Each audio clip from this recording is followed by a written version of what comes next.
ma sœur jumelle et moi. Depuis notre plus tendre enfance, nous avons vécu en échangeant nos identités. Nous partagions tout dans la vie, nos noms, nos vêtements et même nos amis. Récemment, j'ai commencé à réaliser que ma sœur avait changé. J'avais un amour secret. Ma sœur, connaissant mes sentiments, a osé se déclarer à lui dans mon dos. J'étais anéanti et j'ai pleuré toutes les larmes de mon corps. Puis je me suis entaillé le visage, disant à ma sœur de ne plus jamais essayer de me voler ma vie. Ma sœur était terrifiée, peut-être par culpabilité. Elle a aussi pris un couteau, et s'est coupée au même endroit sur le visage. Sur le coup, attendri, je lui ai pardonné. Mais je ne savais pas que ce n'était que le début. Peu après, j'ai progressivement oublié mon premier amour. Et je suis sorti avec un nouveau petit ami, Allen, le soir de la remise des diplômes. Alors qu'Allen et moi étions en rendez-vous à l'église. Soudain, un grand bruit a interrompu notre doux moment. Pour une raison inconnue, l'église a pris feu, des flammes immenses. Allen voulait m'entraîner pour nous enfuir. Mais voyant un sans-abri au deuxième étage qu'il voulait sauver, il m'a dit de partir devant. J'étais sous le choc. Allen était toujours dans l'église et n'en sortait pas. Je pensais qu'Allen avait péri dans les flammes. J'étais plongé dans une profonde tristesse.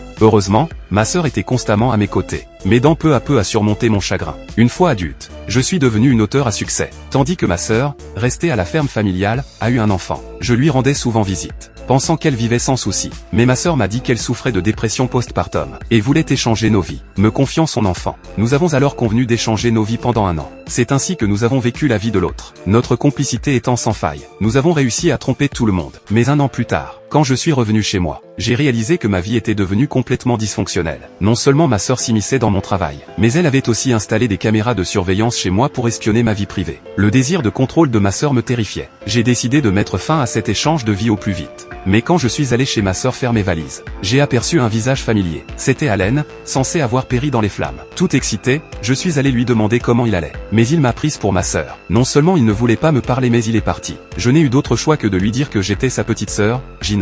En fait, à l'époque, nous avions tous été dupés par ma sœur. C'est elle qui avait mis le feu à l'église pour nous séparer délibérément. Mais quel était le véritable objectif de ma sœur? Le titre du film est Twin Echo en français.